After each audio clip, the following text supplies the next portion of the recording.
കാക്കര സ്വദേശി ചേട്ടൻ പറ ചേട്ടൻ അഖിൽമാരാർ ഇപ്പൊ ജയിക്കൂല ചേട്ടൻ പ്രചരണം കണ്ടിട്ട് കാര്യമുണ്ടോ? കേന്ദ്രത്തിൽ നിന്ന് ഒരുപാട് 150 വണ്ടി ഇവിടെ കൊണ്ടിട്ട് കാര്യം ജനങ്ങളെ ഒട്ടിയിട്ടാണ് അവിടെ എന്ത് നടത്തിയേക്കണേ.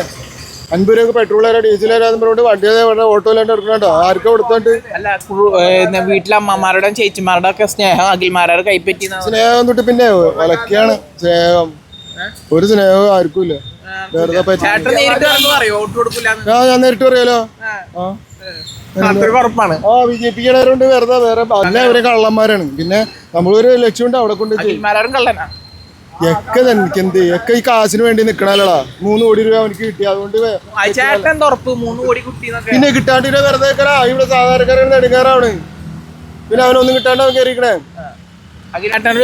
അഖിൽമാരാർ ജയിച്ച ചേട്ടൻ മൊട്ടടിക്കും. മൊട്ടടിക്കാം. ഓക്കെ. മൊട്ടടിക്കും. ഉറപ്പായിട്ട് മൊട്ടടിക്കും. പിന്നെ പരാൻ വെച്ച് ആൾക്കാർക്ക് കൊടുത്തോണ്ടോന്ന് അറിയാൻ പാടില്ല. കേന്ദ്ര ഗവൺമെന്റ് അല്ലേ. അപ്പൊ പിന്നെ ഉറപ്പ്.